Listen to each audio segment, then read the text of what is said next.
Good evening and welcome you all at the Sikh Temple of Sacramento. And my name is Balbir Singh Dallu, and I'm president of this temple a long time. And we know everybody. I know most of you are new here, first time probably. And we do believe in Guru Nanak. His philosophy covers basically the whole thing what we all need in this world. First of all, Guru Nanak says, Naam Japana. Remember God all the times, every single moment. Number 2, Kirt Karna. Make honest living. Number 3 is called One Shakana. It means we should share our earnings or wealth with those who are less fortunate. That's what Sikhi is about. And Guru Nanak always called himself, I'm the lowest person on the planet. He has no pride. He doesn't say, I know. He said, I don't know anything. I am very poor at heart. That's what Guru Nanak says. That's what we do believe. And we do with love all. He says, all human beings are same. And now I will request Father Josh to start the next program. Thank you for coming. Thank you.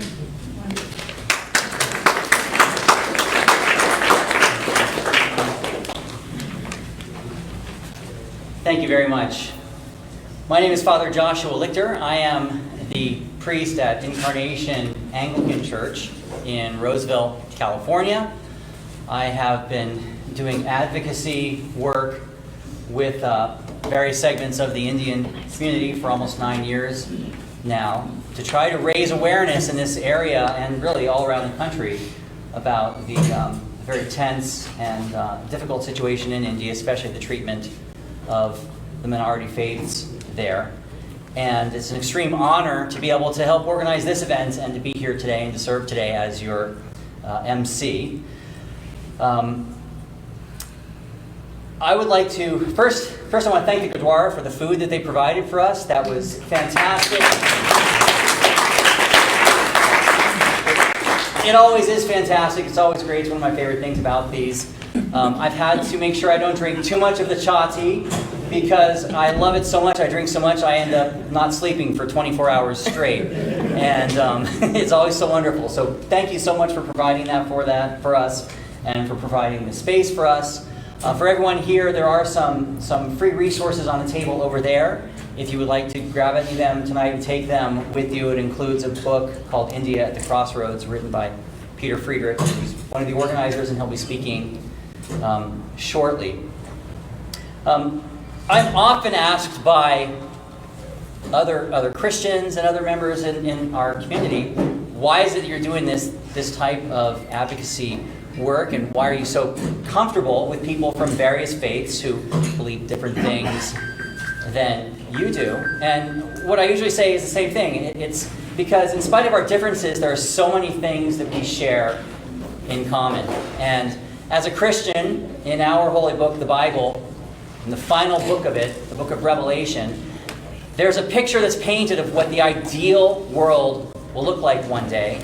And it's a world where people from every single tribe and tongue and nation will be gathered together and able to dwell in peace and in unity.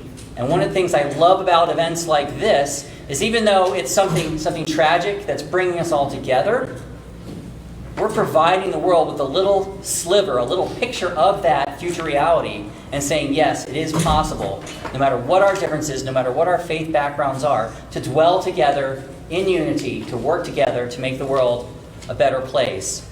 And my prayer is that what we do tonight will help make the world a better place, starting by raising awareness with what's happening in India right now. So with that as my own introduction, I would now like to invite Peter Friedrich to come and speak to you about the persecution of Indian Christians. Peter is a freelance journalist. I've known him for many years. He frequently is creating rallies, trying to raise awareness for what's happening in India.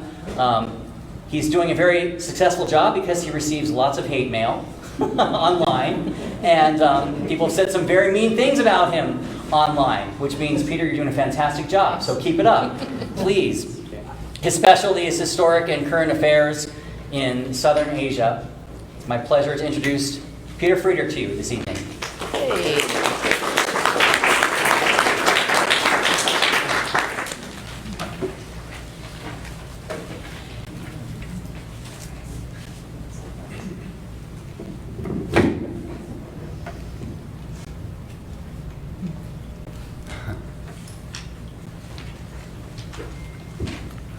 Nearly 100 years ago, in the year 1925, a new force was formed in the Indian subcontinent.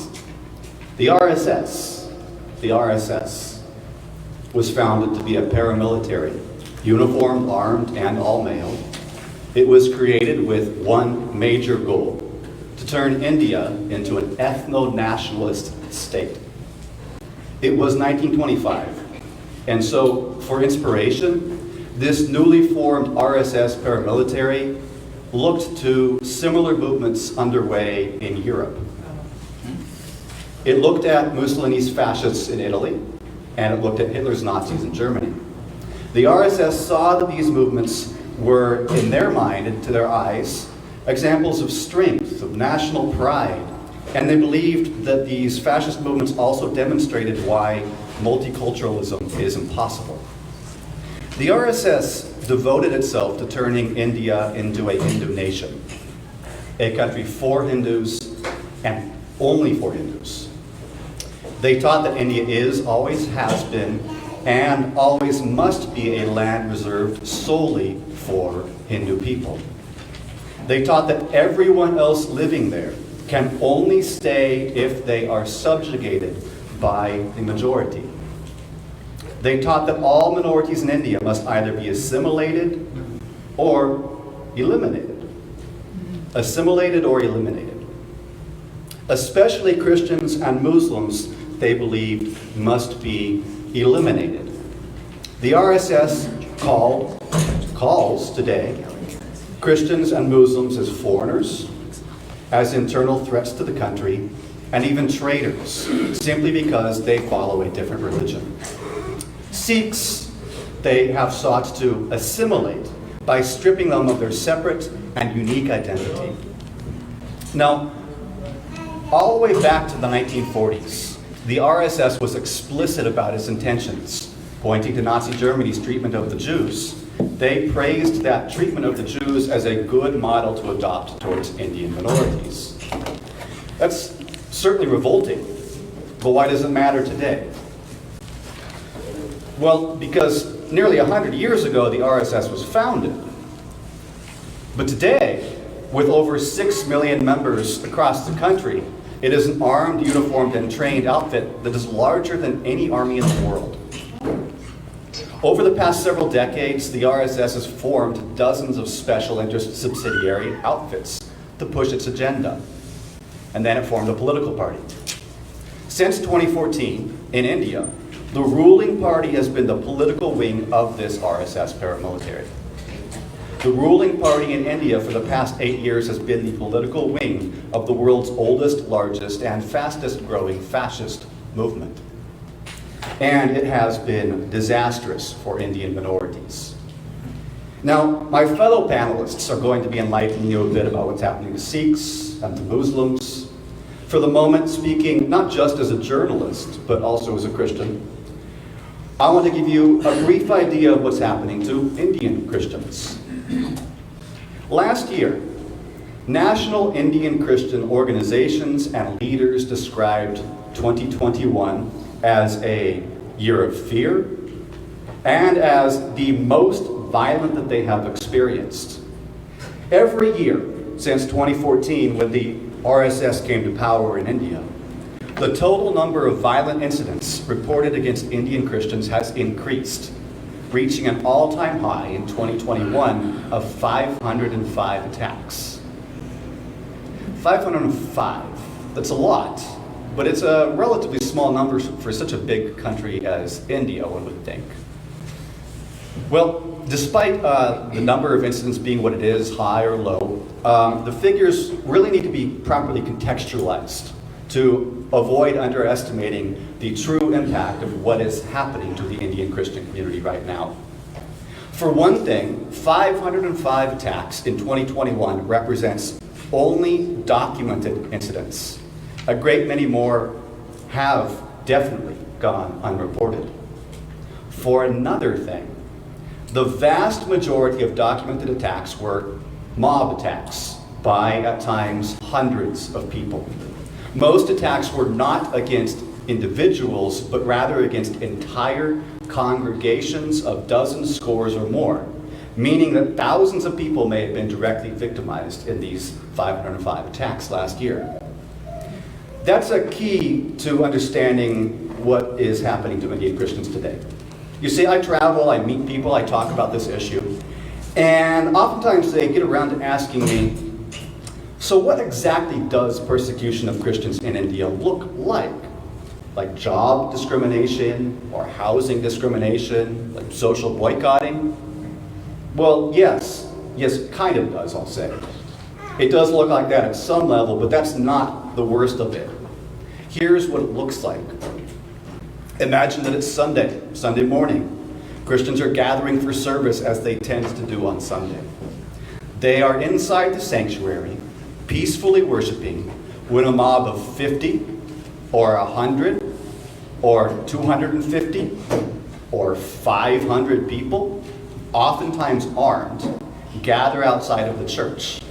The mob bursts into the sanctuary, begins smashing and destroying everything, starts beating the congregation, seizes the priest or the pastor, then drags everybody outside. Oftentimes, the police are already accompanying the mob.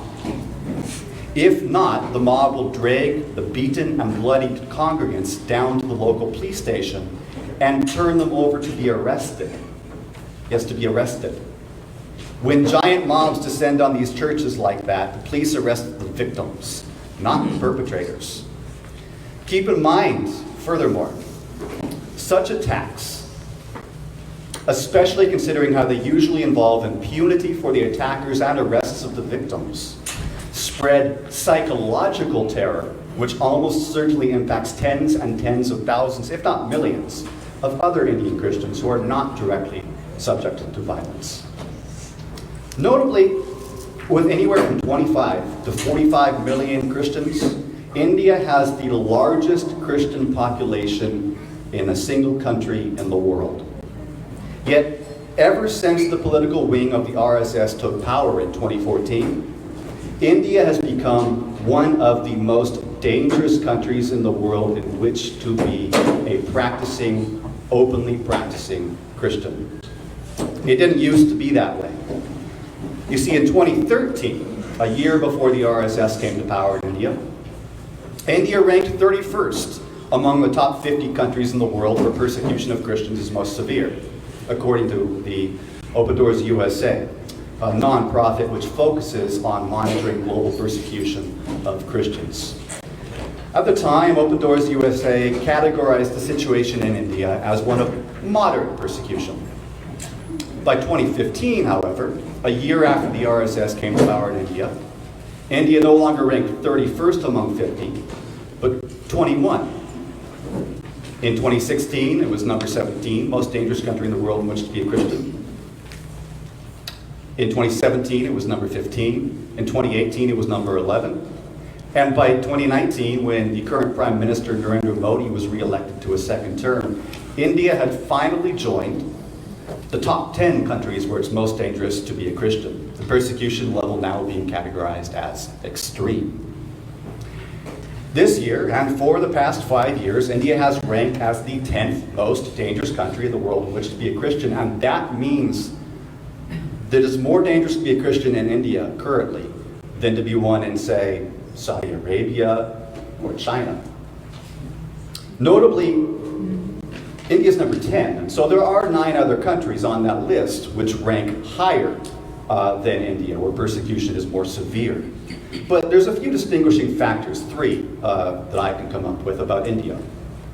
First, out of all those 10 countries, India is number 10. It's the only one on the list which is an actual, legitimate, officially secular democracy.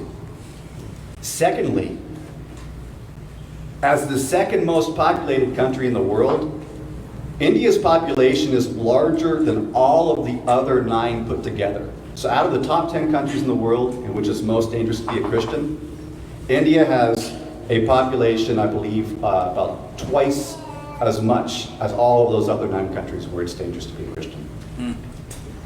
Third, India is the only country which is currently a de facto ally of this country, the United States. Right. Now, this persecution is coming at both the street level and the state level. Street level and state level. And I've already mentioned what the persecution looks like at the street level, with mob violence and police complicity. At the state level, it looks like widespread passage of laws which are essentially criminalizing, and yes, I say criminalizing, religious freedom. These so-called anti-conversion laws are now in effect in at least 10 of India's 28 states, over a third of the entire country. Almost all of these laws were passed or updated only in the past 8 years, after the RSS came to power in India.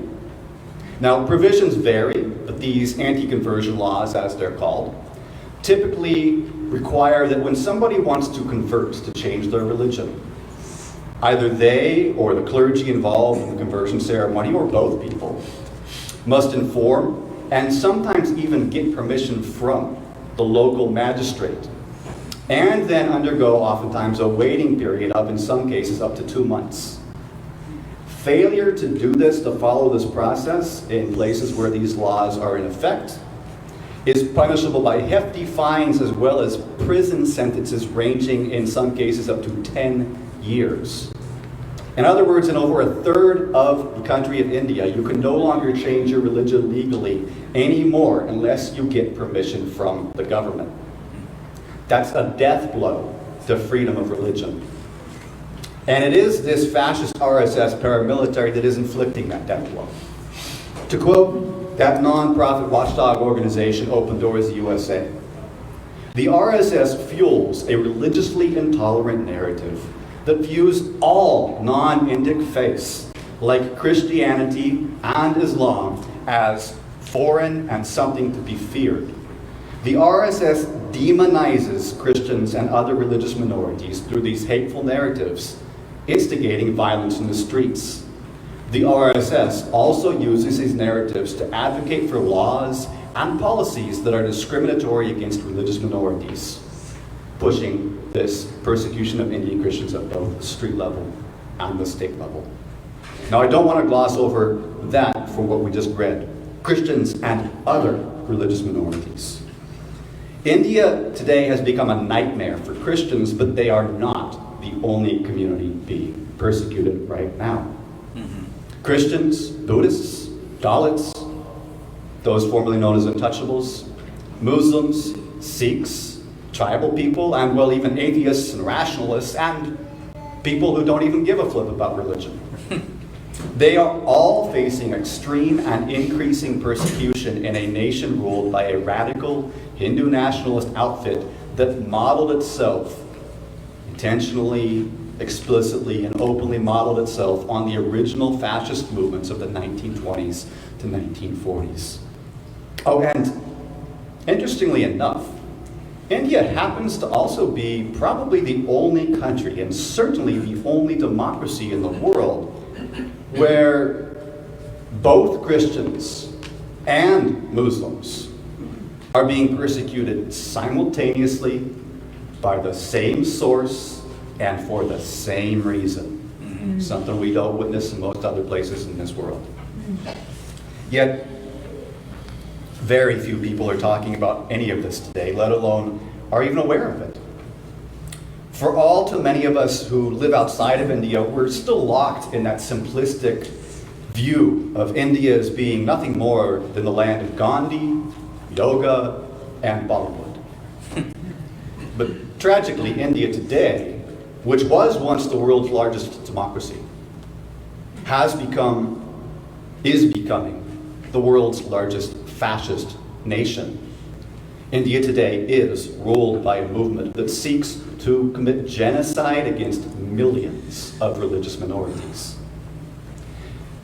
As Indian journalist and Catholic leader John Dayal told me just last year, I will not say that Christians are being massacred 7 days a week, but they can be at a moment's notice. See, India today is at a crossroads. Question is, will India pass over into a totalitarian rule, completely subjected to the fascistic forces of a genocidal movement, which is dedicated to making India a theocratic state? Or will India reverse course and not only return to, but expand upon its original foundation as a free democracy committed to upholding, preserving, and celebrating the equal rights of all people? In our own small way, in your own small way, you and I may be able to influence the answer to that question. Thanks. Thank you.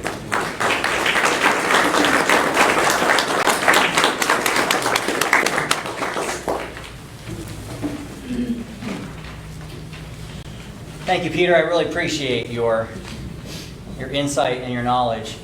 And since he's not one to self-promote, I will promote. He does have a book over there, India at Crossroads, and it's free if you'd like a copy of it that goes into much more detail about the things that he spoke about tonight.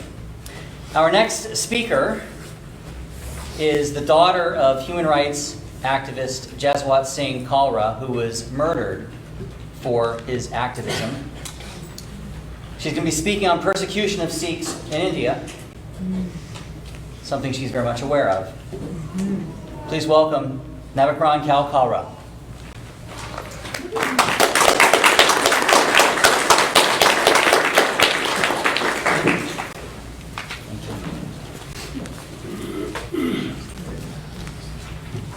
Vaheguru Ji Ka Khalsa, Vaheguru Ji Ki Fateh. Good evening, everyone, and thank you for coming together today to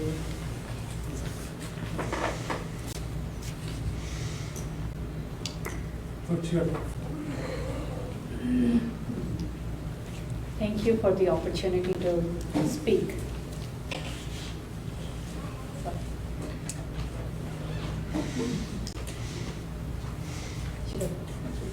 Thank you for the opportunity today to address you guys and to be at such an important gathering where the topic very close to me, because me being a survivor of one of the state massacres that even the Sikhs had witnessed in the country that we are talking about today. So I'll be not talking as a scholar, because I'm not a scholar. I'll be talking more as a survivor, the person who has gone through this persecution. Peter very nicely explained how India operates in terms of vanishing or diminishing the minorities that have always been existing there. In 1984, the Sikh community in India witnessed horrible incidents, one being attacking the most religious place of the Sikhs. It's like the Vatican for Sikhs, the Barsa Golden Temple, and after that the Delhi massacres of thousands of Sikhs after the assassination of the Prime Minister of India. My father was a political activist. He was also a bank employee. He noticed that the young Sikh men and women who were disappearing in Punjab in 1990s were like not to be heard of, and nobody knew what was happening. Actually, somewhat people did knew what was happening. There were governments from the neighboring states who were complaining that the water canals are full of dead bodies. giving us some irrigation problems, but nobody was talking about the dead bodies. It was some problem that they were complaining. So these things, at that time, it was 1995. My father was abducted in 1995 and murdered in that time. So it's 27 years ago. And at that time, he actually realized the power of data, the facts, and he realized that the power of people to join with the different communities across the world to highlight the problems, the plight of the Sikhs that they were going through. He was able to collect the documents from the crematoria grounds in Amritsar, that's my hometown. He found 6,000 dead bodies, which the government said were unclaimed and unidentified. Out of those 2,097 dead bodies, just from 3 crematoria grounds, had everything, all the details listed down, with the name, with the father's name, address, but the state still said they were unclaimed. So this was the legal hole that the government left in.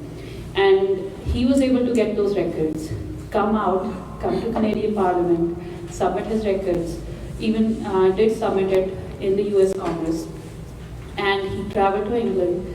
He was able to convince that there needs to be an investigation about the persecutions of the Sikhs happening during that time. He went back to India. He was asked not to. Few Canadian member parliaments asked him not to return because they were afraid of that he might also be abducted and killed. And that's exactly what happened as he came back. He traveled to Canada in June, and he came back. He was abducted on September 6th, 1995, and was never seen by the family. After he was abducted, it was my mother and a few of his friends who took up the case. The case did go up till, we started from the Supreme Court of India, and the case was investigated by CBI, which is equivalent to FBI here, and at the end there were a few cops that did get some punishment, some imprisonment.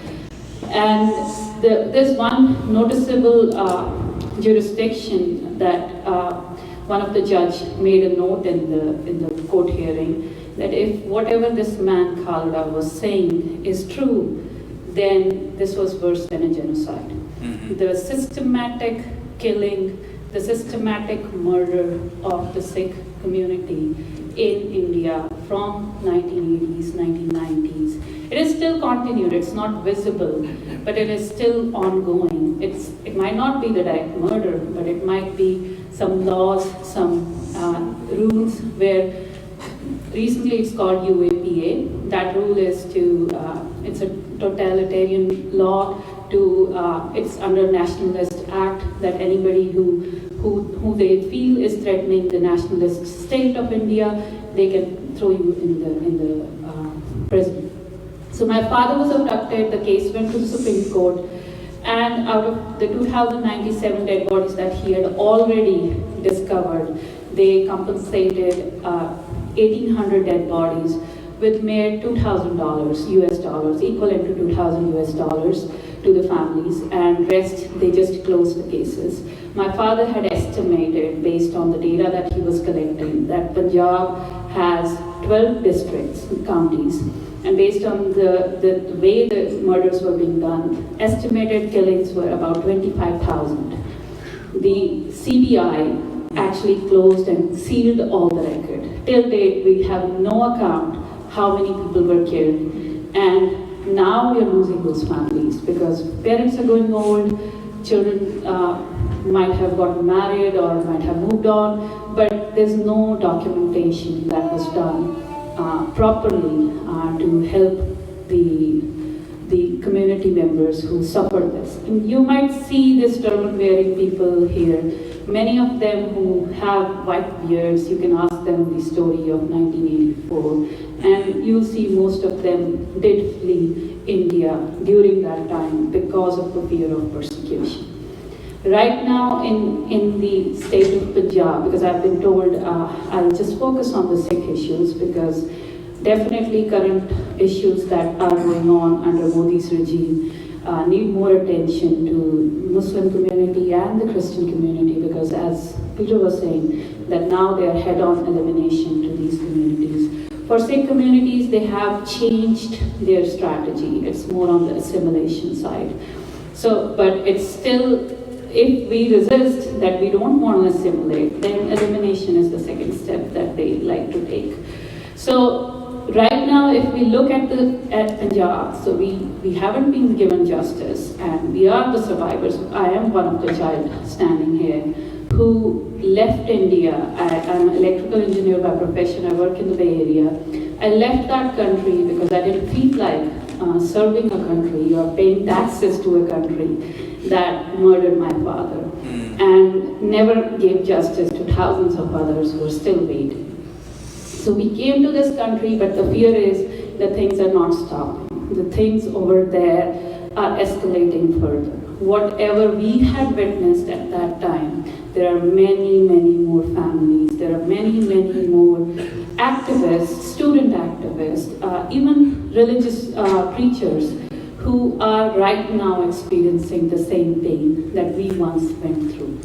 So the communities living outside in the safer worlds, in the first world countries. That's exactly my father in his speech. He spoke in Canada, and that speech is really very historic to the Sikh community, because he knew what's going to happen to him, and he was talking directly to the community that this is what the next things are going to happen, but how should a community react? And he said that it is very important for us to build relationship with the interfaith communities, with different communities, and tell them our story so that we can stop such things happening, not just in India, but anywhere across the world. So I think these type of gatherings and these type of discussions are important to educate each other that what's going on and how can we all help each other to make this place, the world, a better place to live in. Thank you.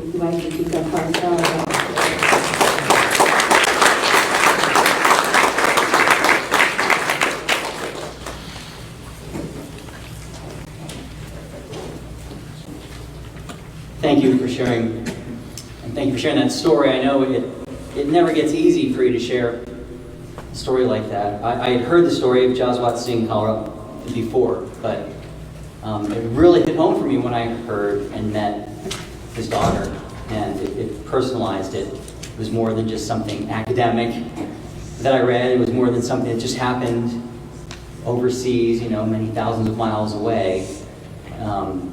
And your courage to tell that story over and over again, I know it's hard, but it's also inspiring. And it does personalize it for people like myself. And inspires me and motivates me to be more willing to put together events like this. And to gather people together from various faith backgrounds and to speak up about what's happening in India so that it can stop. So thank you. Thank you very much. Our next speaker is the Executive Director of No Separate Justice.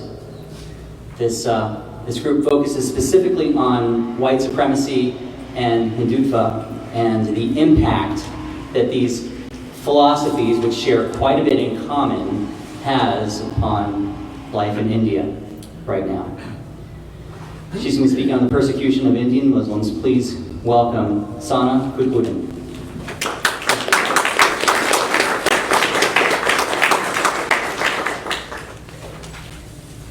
Assalamu alaikum, may peace be upon all of you. Thank you so much to the organizers for organizing this event at such a critical juncture in world history, at a time where we're seeing a genocide unfold that is unprecedented in history. And it's not exclusive to any one community. And I think that's very clear. It's not exclusive to any one minority community, that's for certain. As we've seen with the CAA, NRC, as well as the new constitution that was introduced by Hindu high priest that are very well regarded on Independence Day, that declared that Christians and Muslims would not be allowed to vote, but they could serve in the army. So this is just a glimpse at what's to come. It's not, it's scratching the surface. And if we look a little bit deeper, we can see that every single day, every single moment, this regime, the RSS-led, BJP-led government, has not backtracked for a single moment in its vision for eradicating the pluralistic fabric that is India. And this is going to shake the entire international community. Not a single place on earth is going to be untouched by the wave of mass migration and statelessness that are about to occur. And no one is left safe, even though technically with CAA, NRC, you see that this law was created specifically for Indian Muslims not to have statehood within India. But it will not stop there, because we see plenty of examples of how this draconian law and dangerous precedent is going to directly impact other communities as well. We saw recently with the introduction of the Agnipath scheme of the Indian military, where support for soldiers would be reduced to 4 years. What does this mean? What does this mean for all of India and Indians and the future of India? What this means is we are looking at a government and BJP leaders that greatly admired Hitler's fascist Germany and emulated that style and that vision down to the T. So much so that as India's economy is growing, it's now the 5th largest in the world, why would you limit the support for soldiers to 4 years? Because you can divert the same funds to support Modi's personal paramilitary armies, just like Hitler had with his SS armies. And those were the militias and paramilitary forces that carried out the genocide that took place in Germany. And so we look at this and we examine how initially we're seeing it's Muslims on the surface, but it is not that. And we should be under no ideas that it's exclusive to one community. We are all under the gun, and it is really India, the nation, that will completely fall apart if all of these measures begin to take place. And it is a very dangerous idea for the world.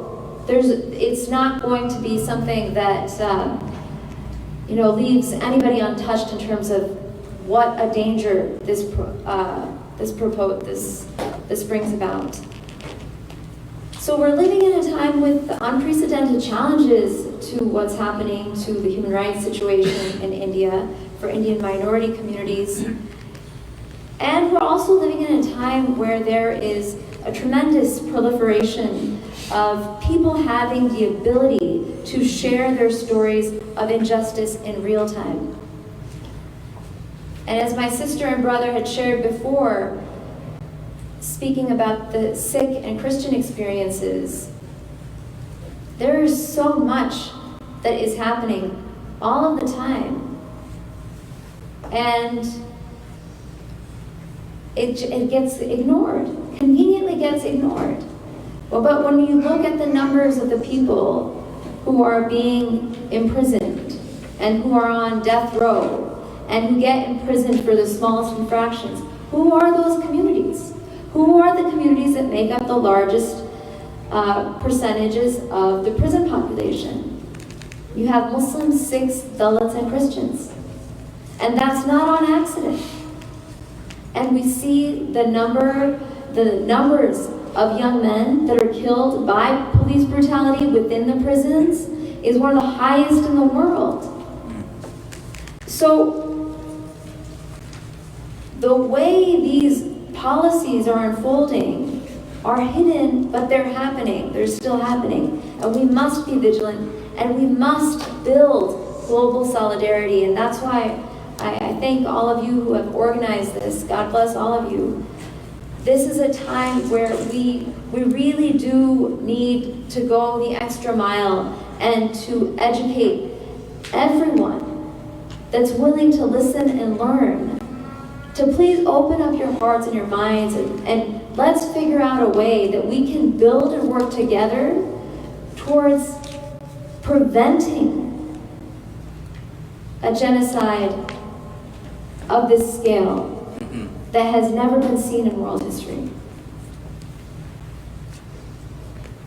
The current situation of Indian Muslims, as many of you know and have touched upon, over the weekend there were 300 Muslim leaders that were arrested from throughout India. Not a single state was spared. And these 300 Muslim leaders were with this organization called the Popular Front of India. And they were arrested for inciting communal tensions. While we have national BJP leaders who constantly incite the rape and lynchings of minority communities and have faced no such arrest. The disparity in justice is a tremendous cause for alarm. All of our Sikh sisters and brothers who have been relentless in pursuing justice, they are the ones that have been keeping the vision of India alive. Because there is no nation without a foundation of justice. Nothing can survive. And it is all of us who believe that justice is possible that are working towards those changes that aren't being conducted in any other way, that aren't being pushed for in any other way. And I will say one thing about anti-Christian violence in India, is that when you look at the local papers and the regional languages of the numbers of harassment and violence that happens against Indian Christians, it's still misreported in the national media. So what's happening in the villages is not translating to national liberal media outlets. And this is something that we should wonder why. India is embarrassed, rather, of airing its anti-Christian violence to the world.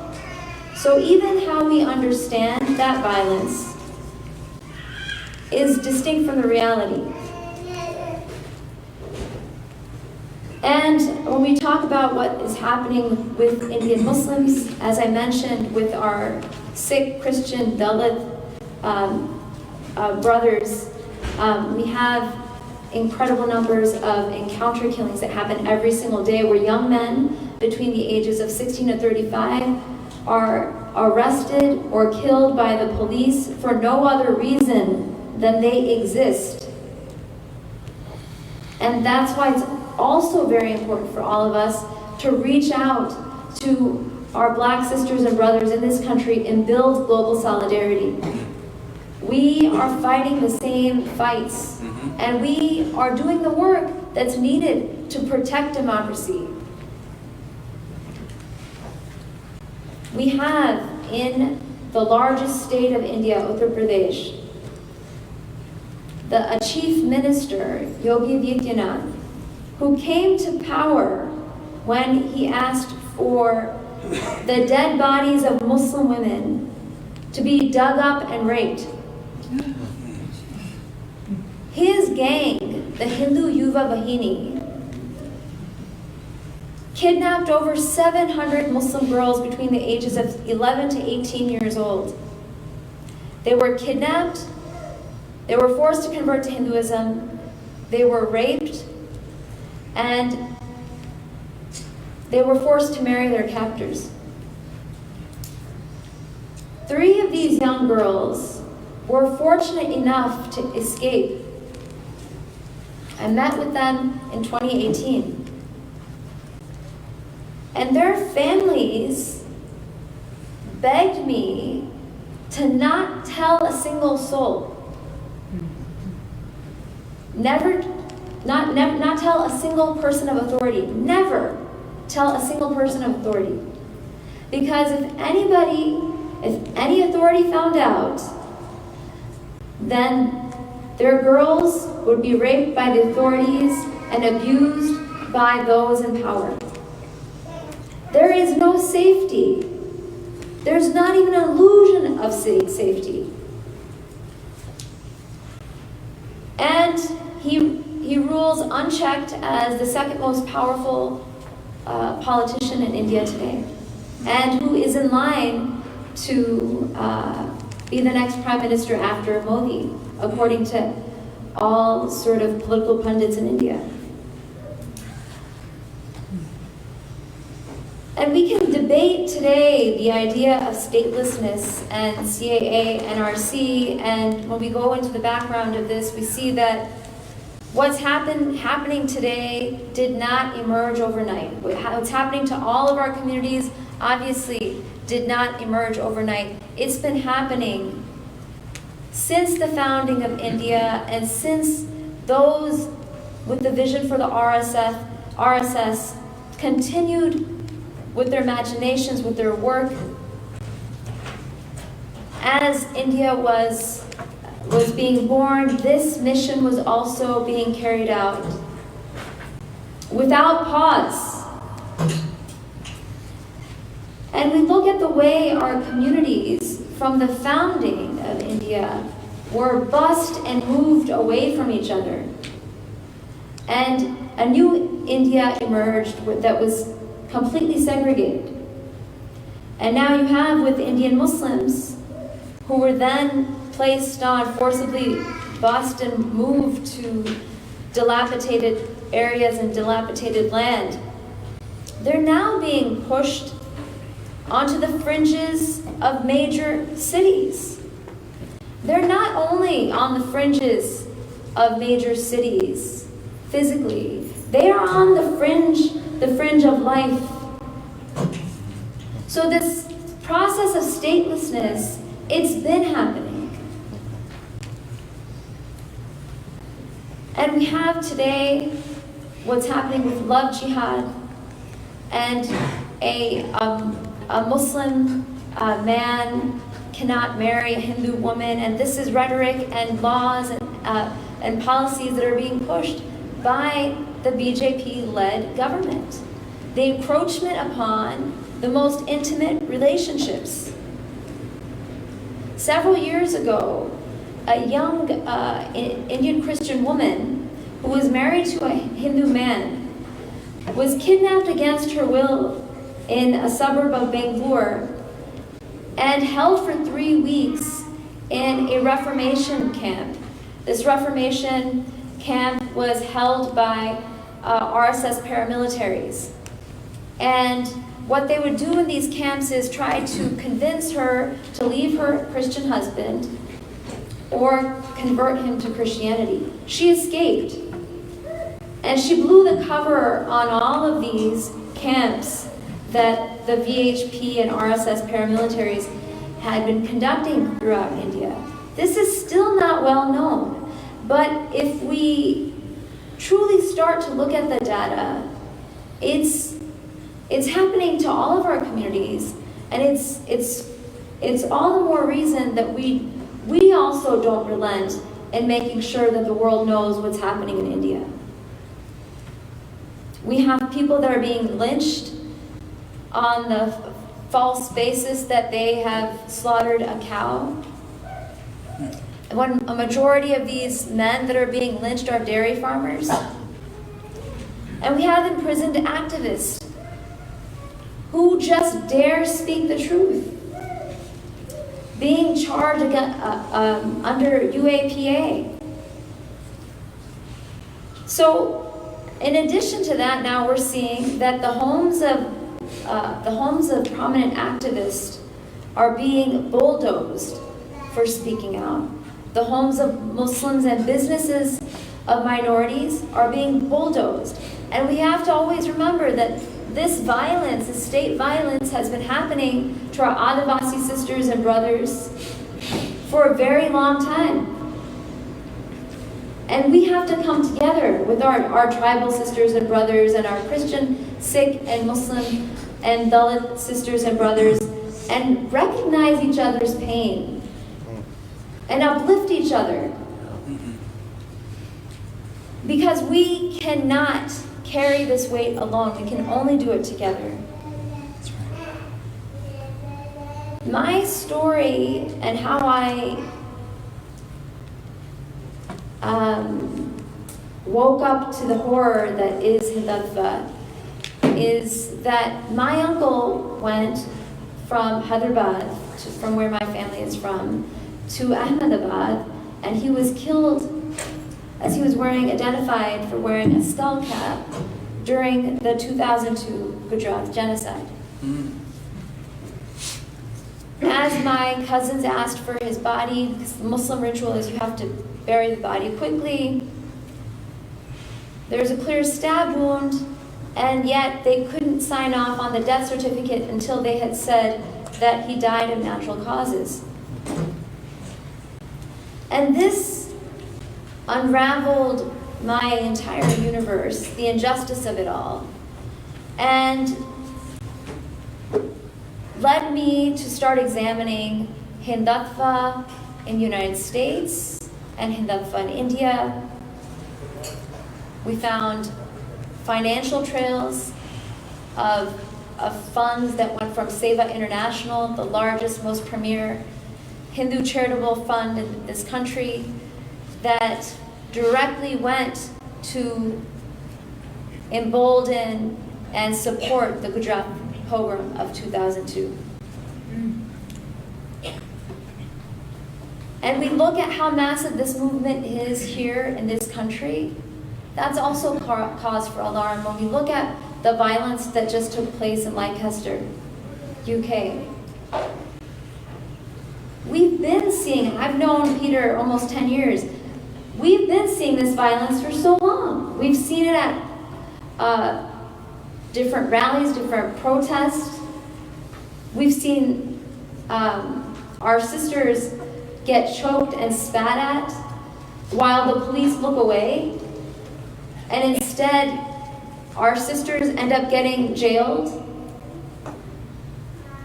We have been witnessing this violence in the United States. I was attacked on Capitol Hill by 2 members of a Hindutva organization in the United States. This was way before the January 6th Capitol insurrection. But I was so afraid.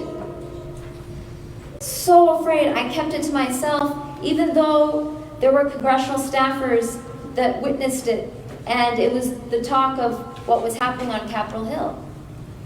I'm grateful to all of those who witnessed it for the support that they provided in the days to come. But I do believe that there is a great room for hope for all of us who have been dedicated towards ensuring the fabric of justice is held and uplifted and maintained. We see Shaheen Bagh, led by the most vulnerable community of people in India, Indian Muslim women, the least educated, the least socioeconomically well-to-do group of people in India are Indian Muslim women. And they led the extraordinary Shaheen Bagh protest with all of humanity, with our Sikh brothers and sisters right there at our side.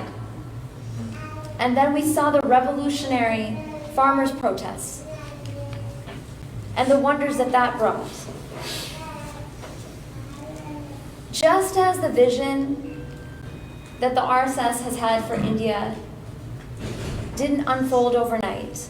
Neither will our vision that was born in Shaheen Bagh of an India that upholds the value of life and regards everybody equal before the law as had been envisioned before, but had been torn down systemically by the RSS. This new vision of India, led by the most vulnerable, this dream, this hope, is a vision, God willing, we will continue to work for. Thank you.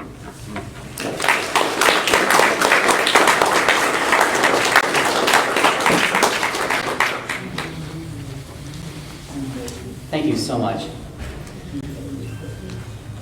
I know as I hear stories like that, it's easy for me to think of the initial impact, the immediate impact, especially when there's death and murder involved. And it's easy to focus on that and look at, okay, well, how bad was this particular pogrom that occurred?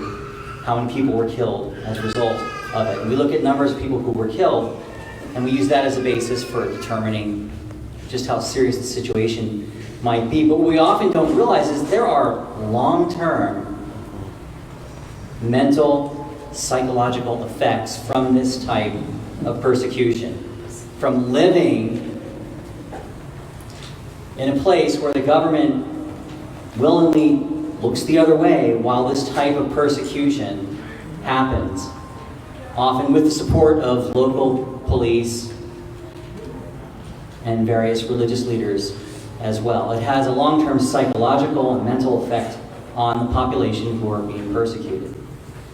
Our next guest is going to speak to this. That's his area of expertise. He is a bishop in the Anglican Free Communion International. He specializes in overseeing starting new faith communities. But he's also a trauma therapist by trade. He's an expert in the psychological impact that things like this can have and the trauma that it can create in people. So please welcome Bishop Justin Meyer.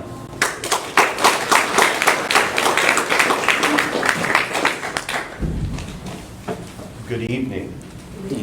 It is an honor and a privilege to be with you tonight. I have to be transparent and honest with you this evening. Little did I know about the persecution that was taking place in India till just months ago when I met Peter and when Joshua opened my eyes to the plight, the devastation, and the trauma that the folks in India were experiencing due to their religious affiliations and beliefs. Trauma can be almost as devastating as physical death when we look at the impact on a life. Trauma is an event that takes place that makes a person feel helpless, separated, alone, and their value is that of no worth. It's amazing what happens when a person comes into this world. When they are brought into this world, a creation of the divine, they're born and their brain beginning to develop and function and mature. The healthiest of brains logically process information through the frontal lobe, the frontal cortex. But over time, as people experience trauma, sometimes, oftentimes, that processing is moved further and further and further back in their brain.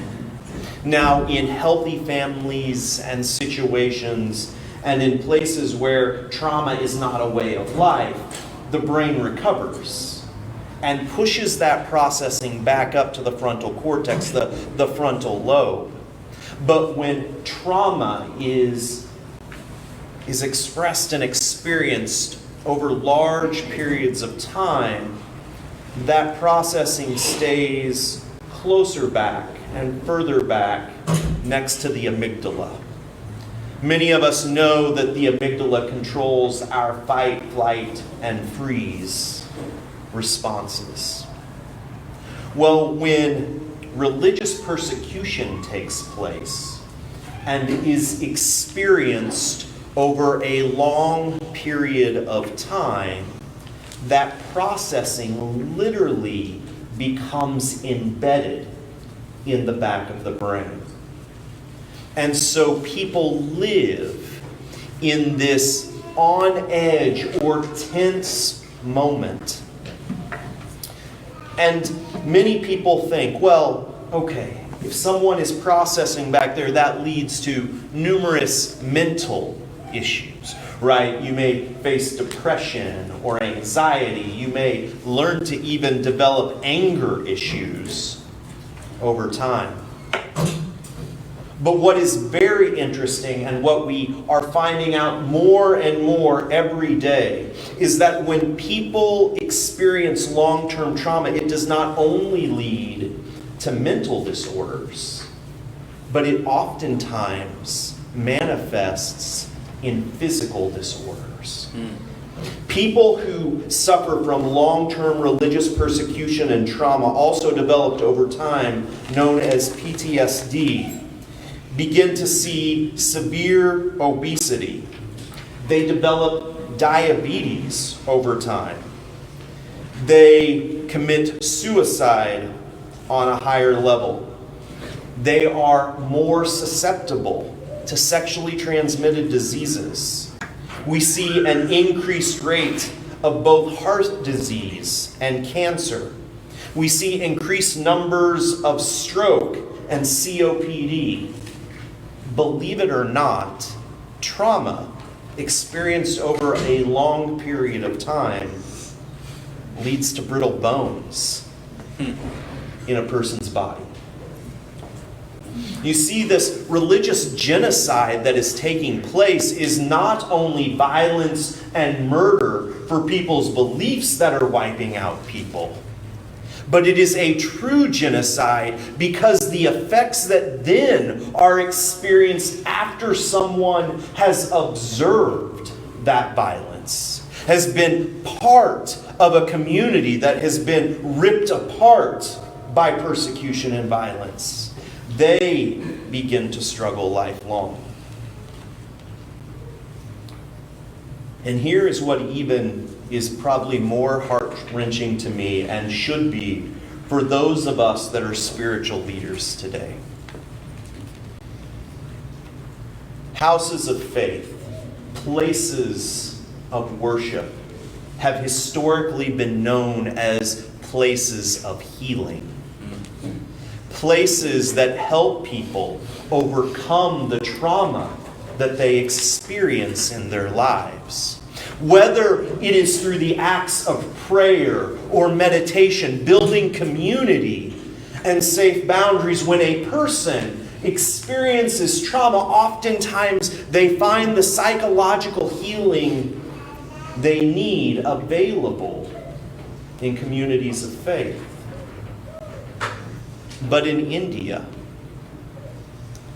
where people are scared to gather in places of worship, where they have to live on edge, believing that persecution might befall them inside their places of worship, or as soon as they disperse, that trauma in and of itself multiplies. And here we have an opportunity to bring healing to people in our communities. But that healing can't take place. And that trauma begets trauma. When you are experiencing life through the lens of trauma, through fight, flight, or freeze, if that is how you're processing information, right, you tend to lash out because everything seems negative. You're constantly on the defensive, and so your relationships with your spouses is not a healthy place. Your relationships between parents and children are not healthy. Families, parents, children lash out and they don't know why. And trauma then continues to beget trauma, and physical issues beget physical issues. They almost become generational curses. So as us together join in hopefully making a clear clarion call, let us not only worry about the violence that takes place day by day, but let us think about the true physical and mental impacts that continue on. Because here's the thing, folks, even if the violence was to stop tomorrow, the impact without healing would last for generations. So let us work for today, for tomorrow, and the years to come to help foster an attitude of hope, help, and healing for our brothers and sisters in India. Thank you.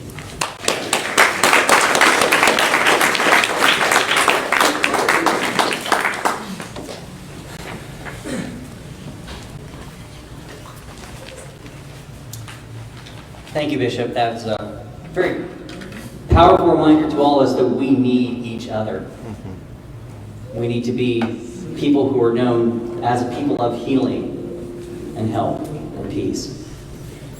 And that's not something that happens in a vacuum. Even within the confines of our own faith community, we need people from other faith communities to help us. And that's one of the things that's really exciting about what's happening here tonight. And make no mistake, friends, even though our numbers may seem small tonight, this is a historic event. This is a historic event to see people from so many diverse faith communities coming together and standing together in unity for India. Thank you. Thank you for participating and for offering hope, help, and healing together. We're going to shift our focus a little bit now and open up for an opportunity for various community leaders to come and briefly share their thoughts and reflections on what they've heard tonight.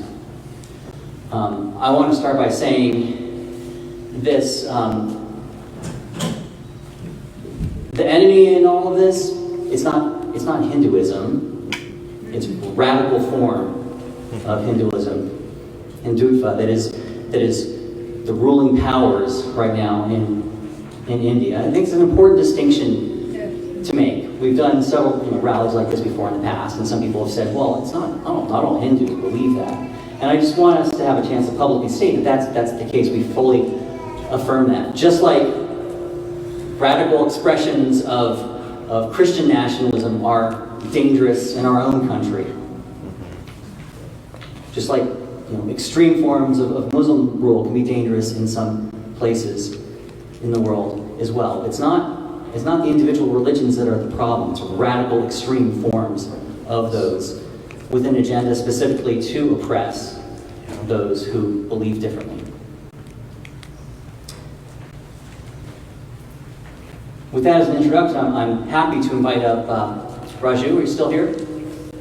Yes. All right. Raju, he's from Hindus for Human Rights. Come on up.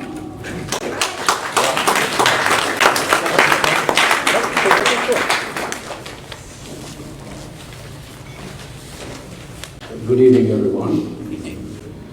Let me start by, first of all, thanking our hosts here. They've been so gracious. I was the first arrival here and saw them working, putting this all together and inviting us all for tea and snacks. Thank you all very much. I don't know your names. Thank you. I thank all the speakers who have shared viewpoint from different faiths, especially Kiranji, Sararji, and Peter, of course. I've known Peter for the last 4 years.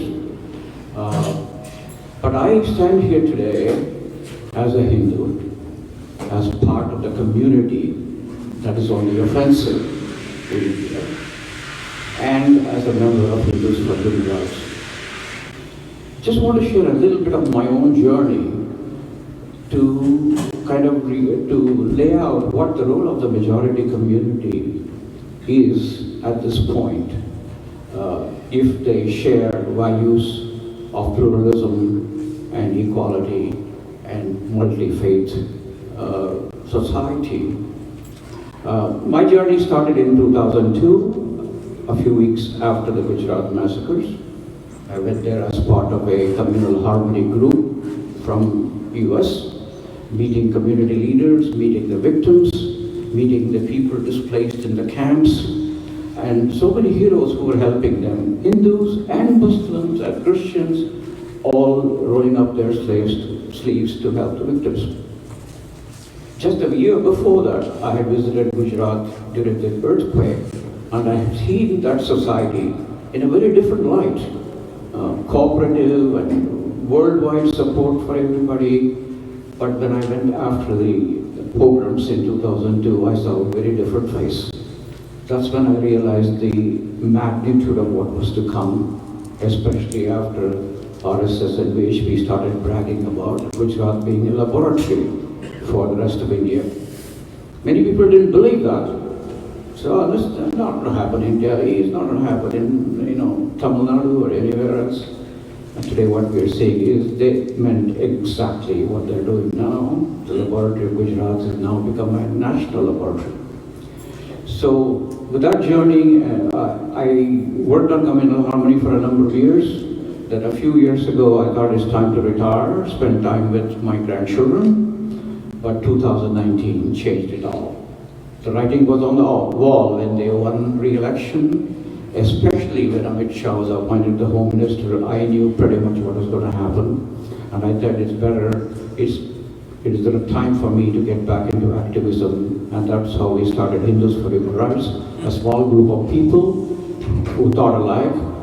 It certainly looked like a David and Goliath fight, but we said we must do something, and we got together to start this organization to speak up for pluralism, for religious freedom, not only in India but also in all of South Asia and North America. We made a lot of progress. I have some brochures out there and a sign-up sheet if you want to know more about us. But I just quickly want to tell you some of the things we're doing. We are doing series of congressional briefings every 2 weeks on India, inviting guests from India as well as here. We are knocking on the doors of Congress people to inform them of what's happening in India. We have written op-eds as an alternative voice of Hindus in Washington Post, New York Times, The Nation magazine, Intercept. So we are now beginning to be seen as a real alternative Hindu voice, especially among Congress people and so forth, and we want to keep it up. And we also do webinars, and we are beginning to also work on campuses. We have so many young people who have joined us in the last few months who really want to do something and provide an alternative to the Hindu Students' Council. That seems to be in almost every campus here, propagating Hindutva. So those are the types of things we're doing. We know we have a long way to go, and we really also, I think somebody talked about allyship. I think you talked about the extraordinary importance, because we are a small minority. We have to ally with others.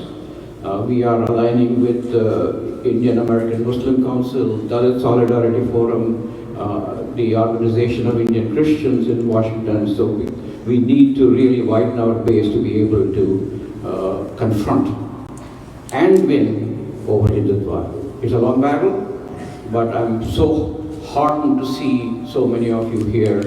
I would be in the Bay Area. I never thought there could be a meeting like this without Hindutva folks barging in and attacking people. And I'm glad we have a safe space here. So thank you all. I mean, there's a lot I wanted to say, but I just have 2 or 3 minutes and I may have already exceeded.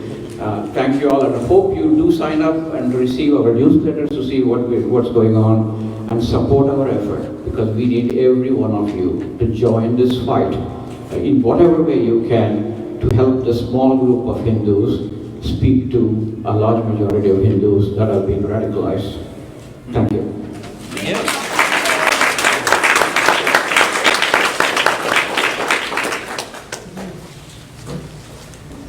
Thank you very much. I would like to invite Dr. Amrik Singh up from the West Sacramento Sikh Gurdwara now. Thank you.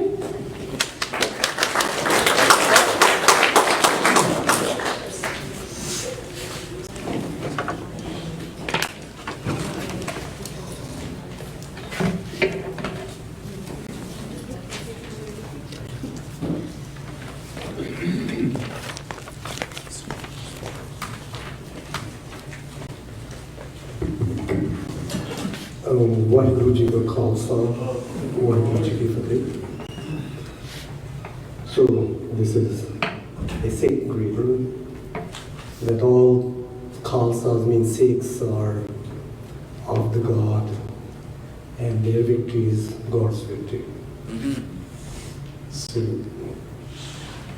So we are doing very serious conversation,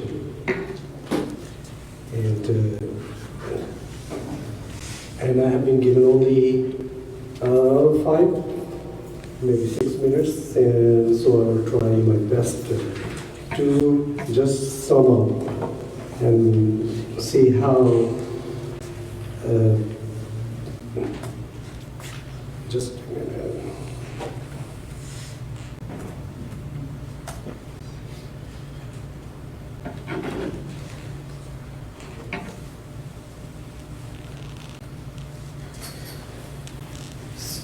So,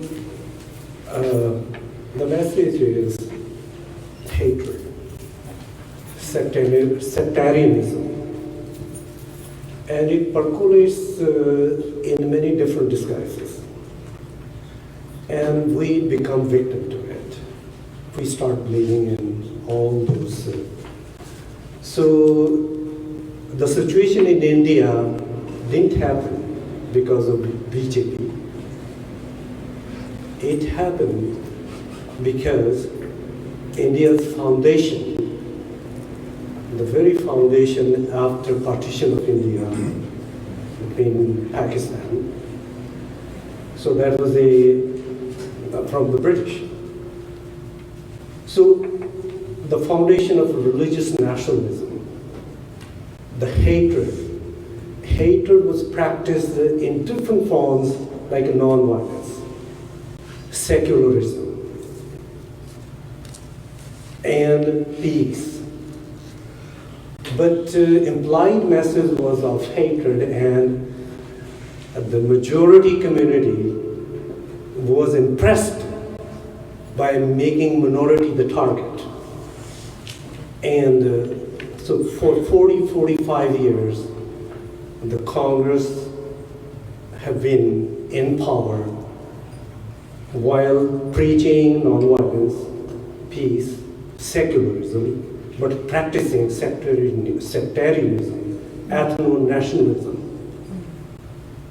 So they were doing it in hiding, and we became caught the same vote bank. And now it's hard for them Congress to take back the power from them.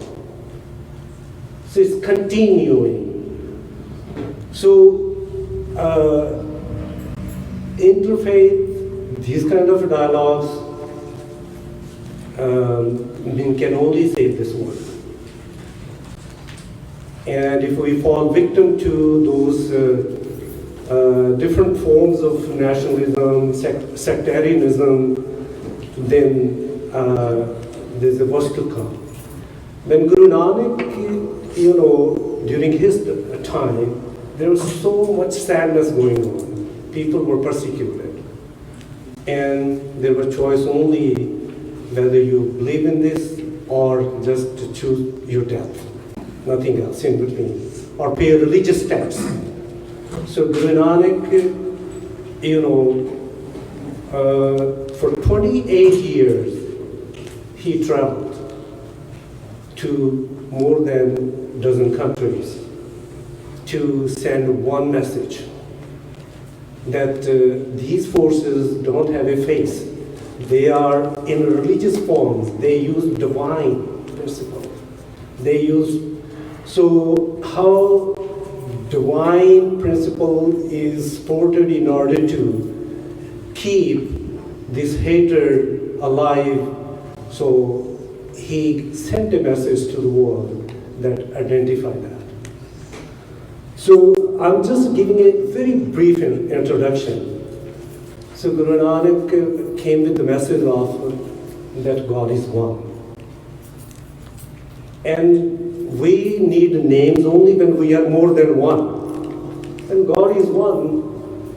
Any name is as true or as false. So if a name is only a noun, he just started, his name is Naam. Truth is thy name. So that's, with that firm belief he started. So,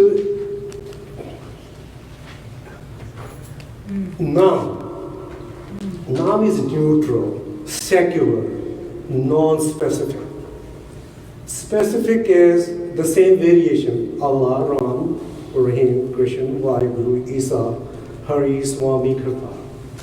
This is just different way of, as there are thousands of languages, so there may be 1,000 different names of the Naam. Those who have forgotten Naam are caught in duality. They putrefy and die and are consumed by the fire of desire. So, a true Guru, who is a true Guru? That was the message so that humanity could understand. You can discover Naam, one recognizes a true Guru meeting whom you discover Naam. It's in Guru Granth Sahib. So, according to Guru Nanak, Guru is, air is the Guru. And Guru needs a follower. Without a follower, there is no Guru. So, in water, just see the metaphor. Water is the father. And father means mother. And earth is the mother. And day and night are nurses whose care the world is at play. Good or bad are judged in this way by the Lord. So our deeds make us closer or separated from the Lord. What we do. So how we are broken from now. So, and who is the eternal Guru? Gurmukh is the one who believes in this principle. Gur means Guru, Mukh means who believes. And Manmukh is who follows her capricious mind being engrossed in desires. She is the slave of 5 mighty emotions. And this is how we all are together. We are one. Humanity is one. We all are united with these mighty emotions: lust, anger, greed, attachment, ego. Excessive indulgence leads to duality. And struggle is internal. So this struggle starts the voice of justice in the world. Guru Nanak, realizing so much pain that how God was mediated by people.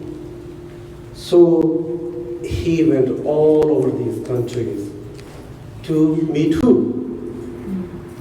All those who think of this planet, of this humanity. He just, that I am going to be your slave, just give me what is the best for all of us. What is the best for children of God. And I will become your slave. So he started this discussion, this dialogue, so that this hatred could be eliminated. But always in this world, the message of, peace is persecuted, always, severely. So he started the foundation of Sikhism with Interfaith dialogue. He went to Buddhist monasteries, Hindu places, Mecca and Medina Muslim. He had bonding with the Sufi saints. So for 38 years, he was in search of this truth. So just a 2-minute short video of Guru Nanak travels.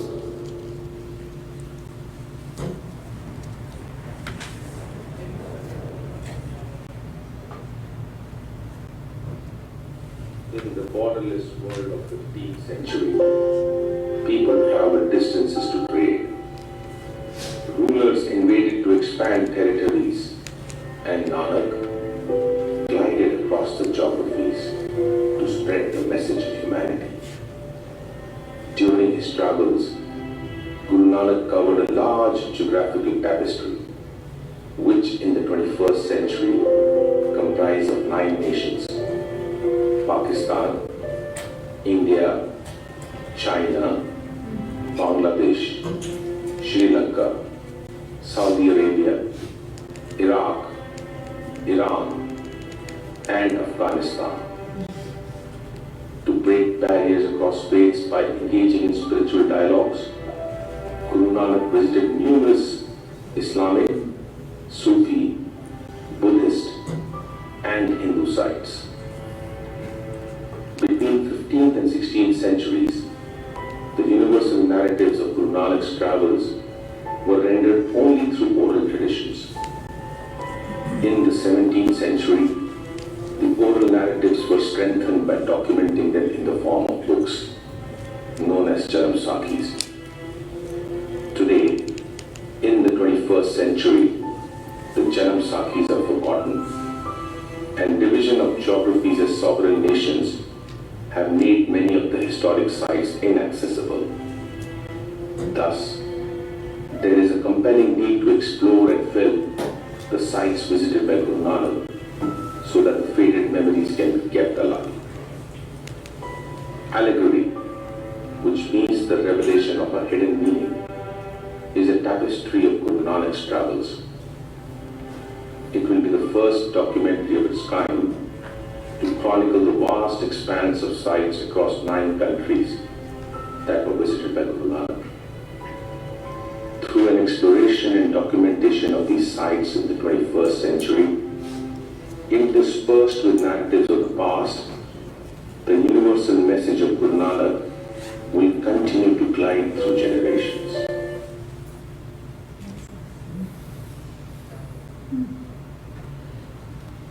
So during his travels, Guru Nanak stayed with people of different faiths, who spoke different languages, who had different belief systems. He stayed with them, learned their language, tried to discover the core of humanity.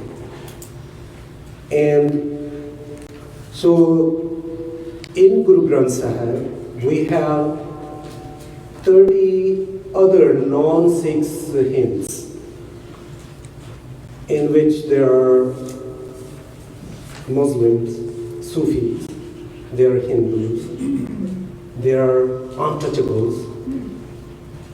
So what he was in search of, the true message of some of those saints was buried under, because they were born in a different untouchable caste. And so Ashudra untouchable cannot preach God's word according to the prevailing tradition. And so all those barriers Guru Nanak broke, and by adding their hymns in Guru Granth Sahib, which is Sikhs believe as their true Guru, a living Guru. So this message was eternalized forever. So some of those saints lived even 400 to 500 years before him. So Guru Nanak, started this dialogue in a way people could understand, but it took a long time before Adi Granth, which means Guru Granth, in 1604, when for the first time Golden Temple with 4 doors to 4 sides, welcoming everyone from every caste, every race to the place. So when that was in 1604 was completed, established, people from all over the world started coming there in thousands and thousands. And that created a threat for the state, and then they started their persecution. And the Sikhism, and if you see the American revolutions, some of the values, they resonate a lot, and how that message, in order to preserve that message, how Sikhs started experiencing persecution, trauma, and how they healed themselves and how they heal others. I mean, this is the story of Sikhs. They have seen, they are so much familiar with trauma. And because, Kiran brought to 25,000 young boys, 18 years, 19 years, whose bodies were not even found, they were disappeared, and in order to, express the voice of peace. So, this, as Father Joshua says, this is a historic day that we are here. And so this is a message, this is a work of God which you are doing here by starting this dialogue. That's going to lead to, they're going to stop hatred, and we will have a better world, a peaceful world with clean air, clean water, and clean earth. So, which is for all of us. So thank you. And thank you. Thank you.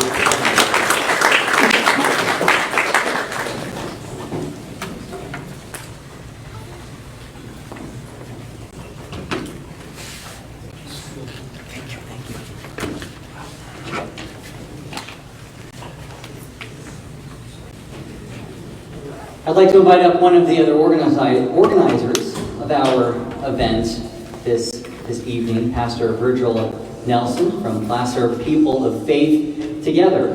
This was initially his brainchild. He called me and said, hey, I'd like to organize something for what's happening in India right now. And that got this all started. So, Virgil?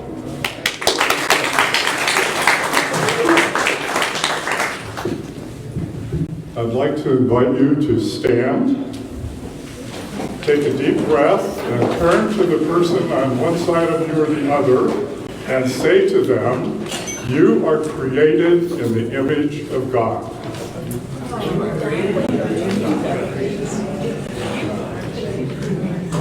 Take a deep breath. Stretch to the heavens.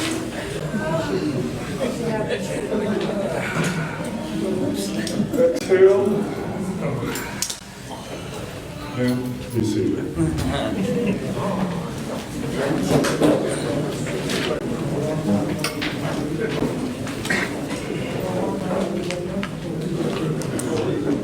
First, I'm going to ask you to exercise your imagination and to imagine that I am not a Christian pastor, but I am a rabbi. And I am a woman rabbi.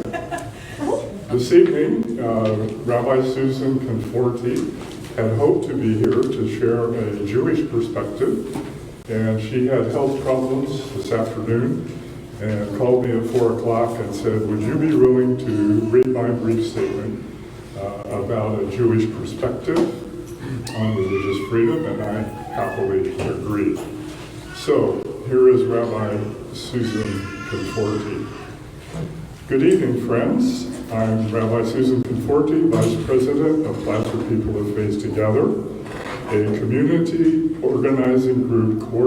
I also coordinate Clergy Voice, a group of clergy eager to lead their congregations in justice and equity work. I'm President of PFLAG, Greater Placer County, an organization that supports, educates, and advocates for LGBTQ plus people, and I have over 20 years of experience as a board-certified interfaith hospital and hospice chaplain. We're in the middle of the Jewish High Holy Days. They started with New Year Rosh Hashanah, which began on the evening of Sunday, September 25th, and the high holidays go through the Day of Atonement, Yom Kippur, which ends on the evening of Wednesday, October 5th. In between are days like today's Sabbath Shabbat, or Sabbath of repentance, in which it is imperative that people make peace amongst each other, because in Judaism, God cannot forgive our sins until we pursue peace here on earth. Another Jewish holiday, Hanukkah, celebrates religious liberty explicitly. We remember the fight for our ability to worship our own way in our own space. We light another candle each night until we have an entire torch for freedom and liberty. India has a rich Jewish history with about a dozen separate ethnic groups. There are now about 5,000 Jews left in India, with about 3,500 in Mumbai. I want to tell you a little story. There was once a very wise rabbi who could answer all questions.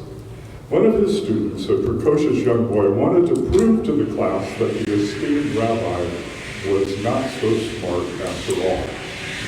The little boy thought of a foolproof plan. He would catch a butterfly, hold it in his hands behind his back. If the rabbi could guess what it was, then the boy would ask, "Is it alive or is it dead?" If the rabbi would say it's alive, the boy would close his fist and crush it. If the rabbi were to say it's dead, he would open his hands and set it free. Either way, the rabbi would be surely wrong. Excited with this plan, the young boy approached his teacher, holding his hands behind his back. "Rabbi, being that you are so wise and you surely know what I have behind my back." "Indeed I do," said the rabbi. "You have a butterfly." "Yes," said the boy, "but can you tell me if it's alive or dead?" he asked, smiling devilishly. "Aha," thought the boy, "I finally have him." The wise rabbi thought for a moment and answered, "It's all in your hands." I'm a liberal Reform rabbi, but I reach across the Jewish religious spectrum to quote an Orthodox website, quote unquote, "The mission of the Jewish people is tikkun olam, repair of the world, working at bringing the world to perfection.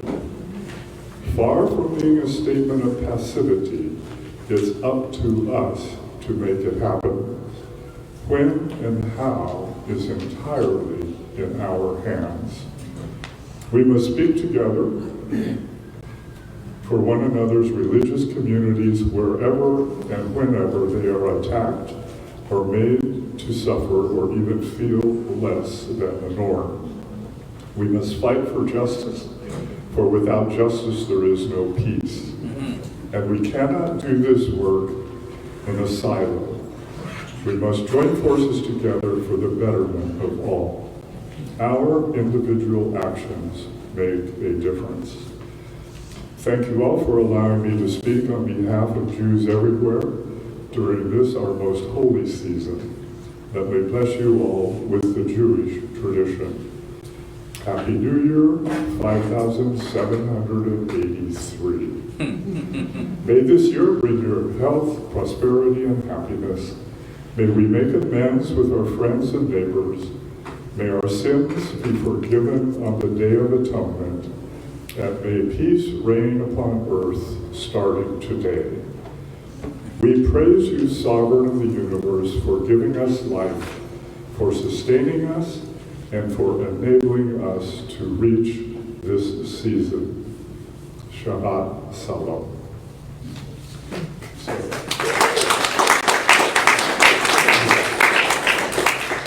So I thank you on behalf of Rabbi Susan Conforti. Briefly, looking at a Christian perspective, as Christians, we have a problematic history when it comes to religious violence. We have slaughtered other followers of Jesus as well as those of other faiths, all in the name of God.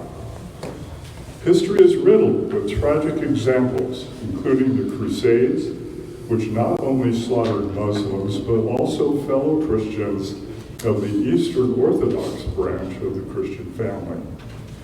During the Reformation, followers of Luther and John Knox killed Anabaptists, Mennonites, and Hutterites who refused to kill or swear allegiance to the state.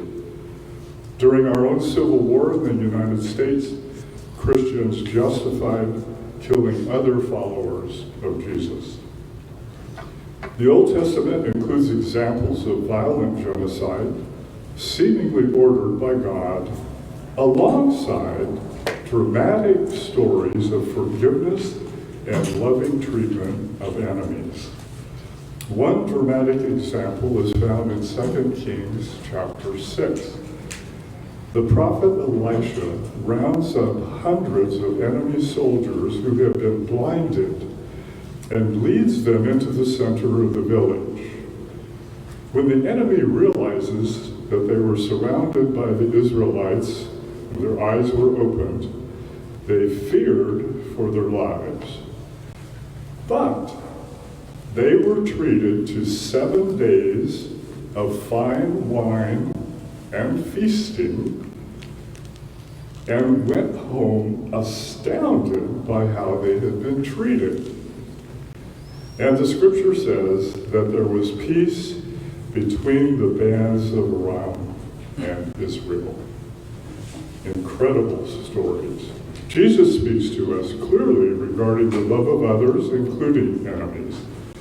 When he was asked to identify which is the greatest commandment, he responded, to love God with all your heart and to love your neighbor as yourself. Early followers of Jesus were killed for refusing to kill.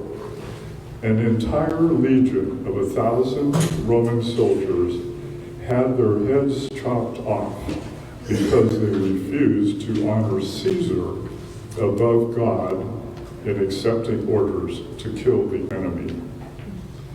A major shift in Christianity occurred when the Roman Emperor Constantine dreamt of winning a battle under the image of the cross. And so he had a cross painted on the shields of all of his swords, on all of the shields of the soldiers, and they won the battle. So he then ordered the cessation of the persecution of Christians and the subsequent actions taken by him and the Roman government laid the foundation for the concepts of the just war. That foundation has led to the killing of those with whom we disagree, for be it our religious perspective, be it oil, be it land or other natural resources. From my perspective, the interpretation of the Old Testament and all discussions regarding ethical and moral decisions need to be seen through the eyes and the practices of Jesus. He chose not to respond to violence with violence, and his life, death, and resurrection demonstrated the power of forgiveness and love as the only way to end the repetitive cycle of the violence of retribution. The power of this transforming love has been demonstrated through the lives of hundreds of martyrs over thousands of years, including most recent examples of Gandhi, Martin Luther King, Bishop Oscar Romero, and many others. I hope that each of us will accept the invitation to walk in the way of love, love for oneself and love for others. Thank you.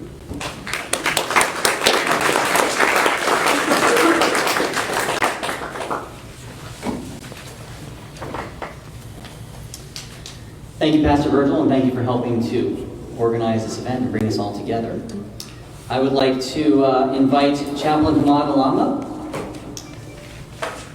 There he is. All right. He's from the Tarbiyah Institute of Roseville and Thomas. That's all I got. Sorry. But give him a round of applause, please.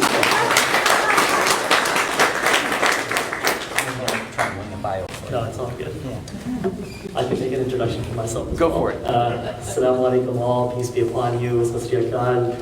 Thank you so much for inviting us to this wonderful event. It truly is an honor. On behalf of Tarbiyah Institute, my name is Hamad Alam. I'm an attorney by day, but have also been doing some chaplaincy work at Tarbiyah Institute with hospital chaplaincy, school chaplaincy, and inmate chaplaincy for about a year and a half. And previously, in some form of my life, studied theology at Harvard Divinity School and was a chaplain at Dana-Farber Cancer Institute, so I'm trying to put that hat back on again for this evening. I just want to quickly reflect. By the way, I didn't come as prepared with an actual exercise or a PowerPoint presentation. I was given very little direction about what I would be speaking about tonight, but as I was sitting down, I was reflecting on some of the comments being made. I do have to caveat that I'm a child of Pakistani Americans, immigrants to this country. So whatever I do say about India, I defer to our Indian Muslims. I defer to our sister Sana, who spoke earlier today. But what I can tell you is the India that I grew up with, in terms of my memory, the memories that I inherited, was not an India that I imagined was an India that had stark divisions across religious lines. And what's happening in India today, and frankly across South Asia, has ramifications really all over, but particularly for South Asia. And I'm deeply concerned as someone who actually has very close ties and links. I actually went to high school in Pakistan briefly. As these religious divisions continue to deepen, it's actually making for a poisonous atmosphere all over the region.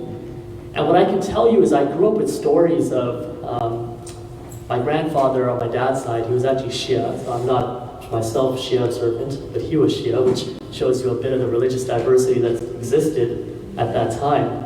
And he married my grandmother, who was a Sunni observant Muslim. And there's a tradition, especially during the holy month of Rajab, across South Asia, where families, Sunni, Shia, Hindu, Sikh, they come together to share what we all love to share, food.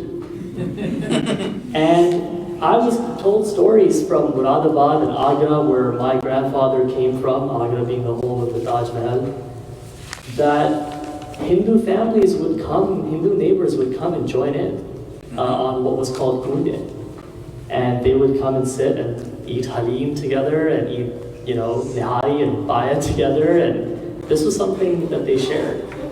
I also just recently learned this, that my grandmother, after she came to Pakistan, would actually make, every other year, visits to Nankana side, the birthplace of Guru Nanak. And when I asked my mother why she would do this, she would travel all the way from Karachi, which is in the south, if anybody knows about the geography of South Asia and Pakistan, up to Nankana Sahib in Punjab, where thousands of Sikhs, of course, come every year. And she would just offer prayers and reflect, and she would pay her respects. And when I asked my mom, because again, what we inherit about South Asia today is Pakistan Muslim, India Hindu, Bangladesh Muslim. This is not what South Asia used to be. And frankly, I, as someone who's reflected on Pakistani identity or South Asian identity, I still remain conflicted about whether all of it should have gone down that way. And so I want to impart upon everyone that this is the hope that I think I carry and many others carry, knowing about the history of South Asia, that this is not the way it needs to be. And our history and our past, really, and my own family's history, gives me hope that it can be different. I also want to quickly say something about, Brother Peter brought up assimilationism. As an attorney who works at a civil rights organization, I work with the Asian Law Caucus. It's one of the oldest Asian American organizations, civil rights organizations in the country. I challenge government policy on the sort of individual level, bullying and harassment of beautiful Sikh children who are turbaned, or Muslim children who wish to pray at their schools. And I also challenge state policy. We have to really connect the dots between what's happening in places like India today and what's been happening in this country as well. That's something very important for us to keep in mind. Assimilationism, or the elimination of identities, the saliency. I mean, honestly, I have to say to my Sikh brothers and sisters, I'm always so happy to see, my neighbor come out in his kurta shalwar with his turban and just going on a bike ride. Because I think that that's the beauty of our society, and that's the sort of reflection of who we are. But when we have the types of bullying and harassment of a Sikh child, for instance, wearing a turban, or similarly, when we have counterterrorism policies that have been disproportionately targeting Arabs or Muslims while completely ignoring the threat and existence of white supremacy that has been known to have existed in the ranks of the military or our police for decades, then in reality, that is the elimination of identity. That is telling us that you can only be a certain kind of Sikh. You can only be a certain kind of Muslim. That's what's not acceptable, and this is what's acceptable. And frankly, there's not much separating that sort of behavior, state policy or individual harassment, from what's happening in India today. We're not that far off, and we saw what happened with the previous administration. So I just want to send that quick reminder. I'll quickly say something as the Muslim sort of representative from Serbia Institute, which is a masjid in Roseville. I'll share a quick story on the Islamic perspective on religious tolerance. Now, I do want to acknowledge what Pastor Virgil just mentioned. Of course, I think we have to acknowledge many of our traditions have very checkered histories when it comes to religious tolerance by political actors, even religious leaders. But I share the story because I find it to be a really beautiful one. Umar ibn Khattab, who was the second Khalifa, the second Caliph of Islam, when Jerusalem was taken over by the Muslims, of course that was a long history and we all know about that history. Sophronius, who was a patriarch in Jerusalem at the time, was giving him a tour of the city. Well, first of all, by the way, Sophronius was extremely confused because he actually thought that the person riding on the horse who had arrived was actually Umar ibn Khattab, but in fact Umar ibn Khattab was actually along the horse walking, and he was giving his servant a break, whoever his person was that was tending to him. He was taking a break on the horse, and Umar ibn Khattab was actually walking. So Sophronius actually first approached the man on the horse rather than Umar ibn Khattab. And then the man on the horse actually said, no, you're supposed to talk to him down here. So that's something that I wanted to note that I think is noteworthy. But when it came to the tour of the Church of the Holy Sepulchre, which of course still exists, and I'm glad that it still does, Sophronius invited Umar Khattab to offer prayer. And Umar Khattab's answer was, no. If I do, then in fact all of my followers will strive to probably destroy this church and build a mosque on top of it because it holds that sort of stature because I prayed here. So instead he actually walked out and he prayed towards the east side of the church, where today there is a masjid that was in fact erected just as he had predicted, called the Masjid of Umar Khattab. That exists today alongside the Church of the Holy Sepulchre. So this is a story of an example of religious tolerance that Islam has in its tradition. But of course, again, there has been a checkered history, and I think that's something that all of us have to contend with our traditions. Just a quick word on Tarbiya's chaplaincy program, which I am a part of. Our program serves the wider community and hundreds of individuals in need of spiritual care. We have over 30 chaplains across the Sacramento region. We work with college students struggling with the complex issues that young people are dealing with, young people of faith are dealing with across this country right now. Those who are currently being treated across Sacramento area hospitals, including end-of-life care issues, as well as inmates across the region. As you might know, Islam is one of the most fastest growing religions, especially across our prisons. Tarbiya Chaplaincy is also currently providing an Islamic health seminar designed for youth, addressing physical, mental, and spiritual health concerns, led by some really wonderful physicians. The seminar can be designed as a 1 or 2 day workshop. If you're interested in learning more about our institution, or if you wish to have a visit, if you have a Muslim institution that doesn't know about our services, or maybe you're at a hospital, or maybe you work in one of the prisons and you think that they could use our services, please do visit our website. It's Tarbiya, tarbiya.org/chaplaincy. Thank you so much for giving me time today and for inviting me.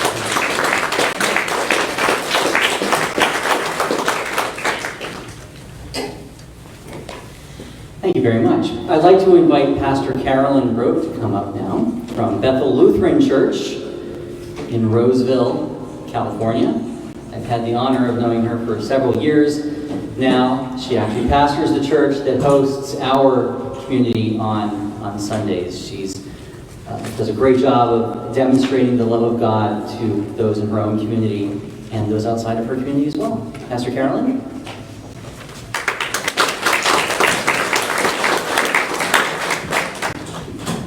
I'm not as tall as everybody else, so I hope you can hear me. Anyhow, thank you very much for this opportunity. I'll keep my comments short. The Lutheran Church that I have the honor of serving is located in Roseville, and Lutherans have a very strong call for love of neighbor. It's a foundation of our faith. And so you might say, who is our neighbor? And we would say, all people are our neighbor, people of all faiths. So we are called to serve everyone. And even the earth would be considered our neighbor. So thank you tonight. We stand in solidarity with all of you. I had the opportunity, by the way, to travel to India, and it really brings all of this so much to life for me, because I was there for 6 weeks. It's a huge country, so of course you can only see small parts of it when you travel. But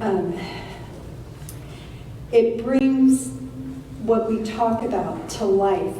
When you travel to a country and had an opportunity to meet people, to see places, I was there in the late 80s when it seemed very pluralistic and there was more religious tolerance than what is happening now. I also realized I live in a bubble called America, and I am very thankful for this opportunity to have my bubble pierced and to figure out ways that I can stand in solidarity with everyone here. So thank you very much.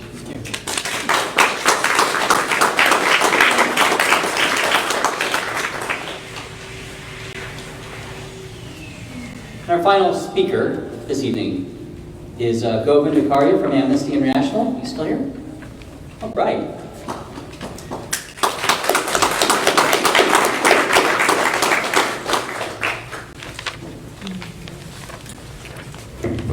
Thank you very much. We heard a lot from many religious faiths around that are represented in India and of course here. And I think you all should go back and continue your education and understand the issues and human rights violations that are taking place in India. I am the India country specialist, by the way, for Amnesty. I live in Davis, so it's very convenient. I'm not in Washington, so it's easy for me to pop over. The one thing is that when you go back home, get educated, learn about the issues, but you all as individuals perhaps even as groups, can actually have an impact on human rights in India, because every one of you has a member of Congress that you can write to, you can contact, and raise that issue, raise the issues that you're concerned about, whether it's targeting of churches in Madhya Pradesh or banning interfaith marriages in Uttar Pradesh and threatened deportation of Muslims in Assam. Whatever those issues are, you can raise them. Because the members of Congress need to hear from you. Because the US believes that India is the most important counterweight to China. That's what they think of when you're thinking India. They're not thinking about the human rights, they're thinking about how it's a counterweight to China. And they need to hear from people in the US that they actually care about actual human rights, the violations that are happening in India, the threats of mass violence that are very real in India, and other violations.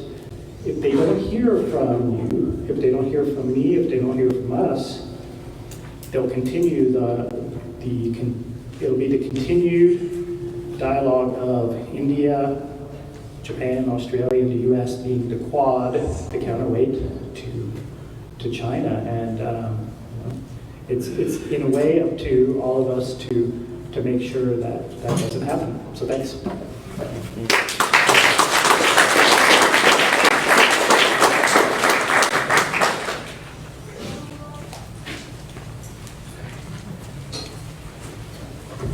Thank you. I'm going to do something clergy hardly ever do. I'm going to apologize because I lied to you. We have one more speaker. I'd like to invite Charles to come up from the Interfaith Council to speak on behalf of the council. Yeah, our president. Oh, there's Serene. Oh. You have a prepared statement? No, go ahead. Yeah, I just wanted to make sure that you knew that the Interfaith Council of Greater Sacramento is really grateful to see this kind of event happening. We're fully behind it and support it.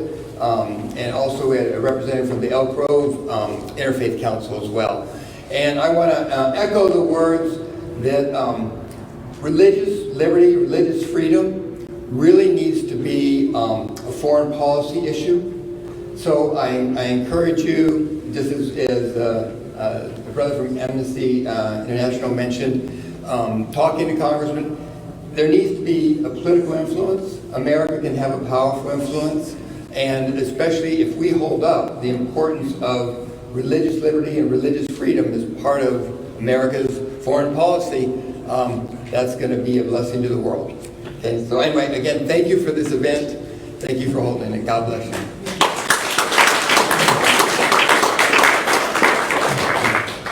Josh? Yes. Serene was prepared to speak on behalf of the Baha'i community as well as the council. Is she here? Yeah. Okay. There she is. Oh, okay. Did you want to speak on behalf of the Baha'i community? Yes. Okay. I misled you again. Our final speaker. Penultimate, perhaps. Penultimate. Oh, okay. All right. Thank you, Serene. No, I'm Trish. No, that's Trish. Serene. Serene's back there. I'm sorry. Don't worry about it.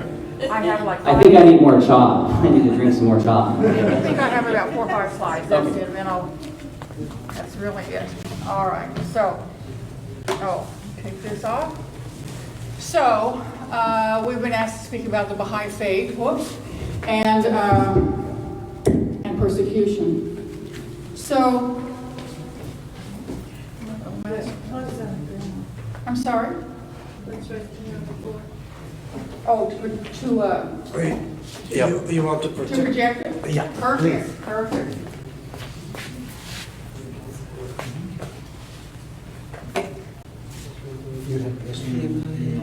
Yeah. doesn't have a lot of ports. Yeah, move it over. There we go.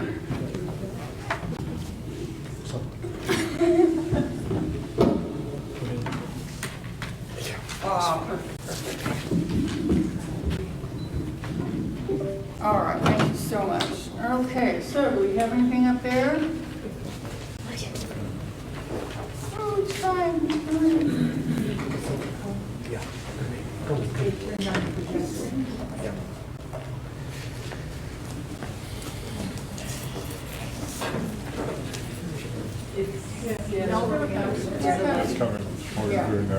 I'm fine with it, Mike, once we get everything going up here.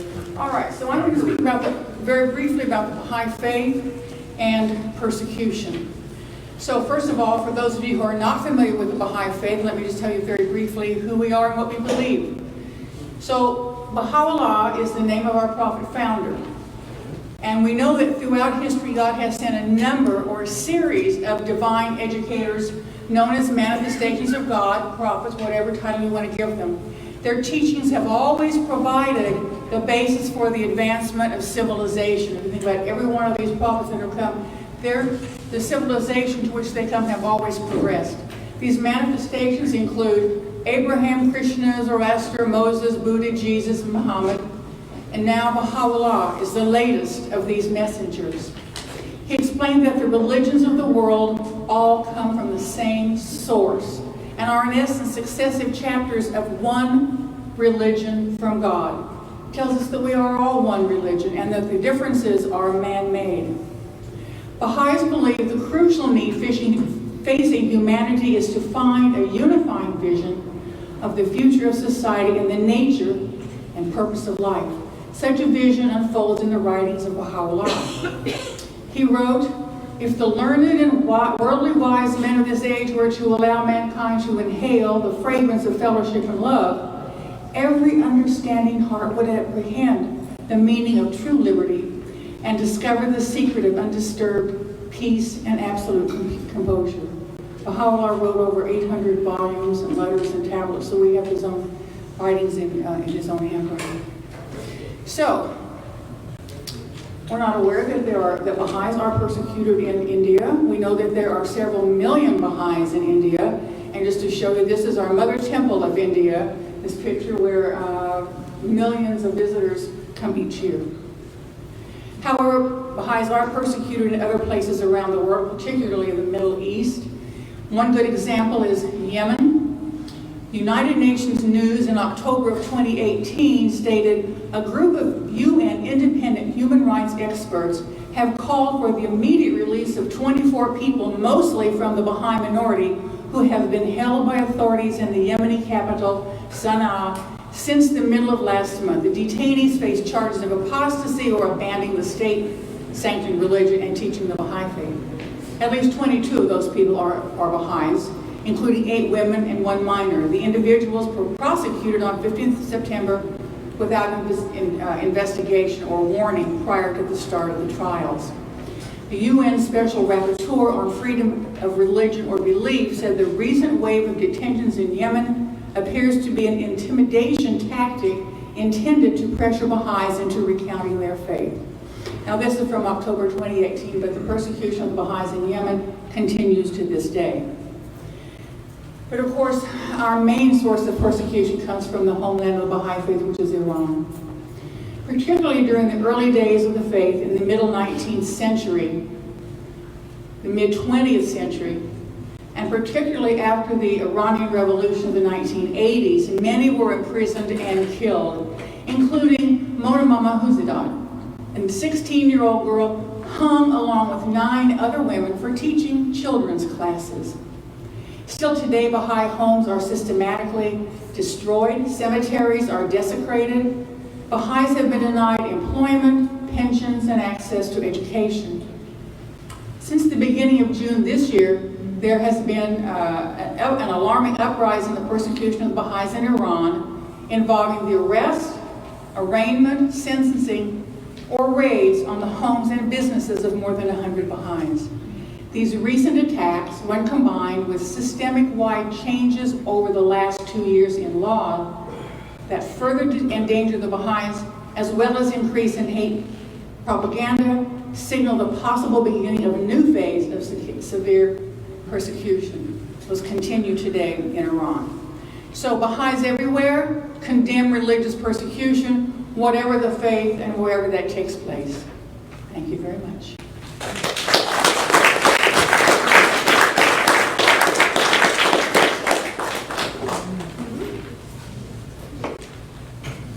Undo it there.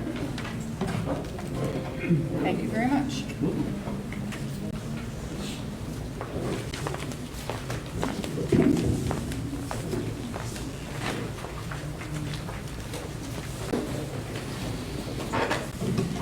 So that I don't look bad, is there anyone else I missed? Thank you. Okay, then a few words in closing. Just a reminder, over on the table over there, you can get Peter Friedrich's book that sort of outlines what's happening in India right now. India at a crossroads. It's free. Feel free to take a copy of it. Educate yourself. Pass the information on to others. If you have connections with larger groups of people that might want multiple copies of this, talk to Peter. He'll gladly connect you and get you as many copies as you like. And then, of course, over there are some of the rather familiar and somewhat iconic now coexist stickers if you want to grab one of those as well. And I want to close by saying one thing. I know as we've heard a lot of this tonight, some of us may have been frustrated thinking, oh, we're just such a small group, what can we do? How can change come? I do not want you to be discouraged by the smallness of our numbers. Entire revolutions start with small numbers.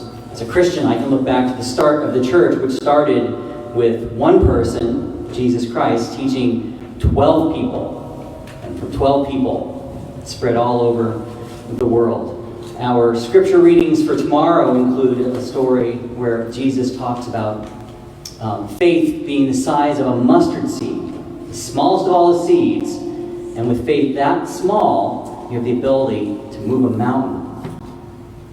So I want to encourage all of you, regardless of your religious backgrounds or belief, to take whatever faith you have, that the world can be a better place. And let's move some mountains in India and in the rest of the world. Thank you very much. Have a wonderful night. God bless you all.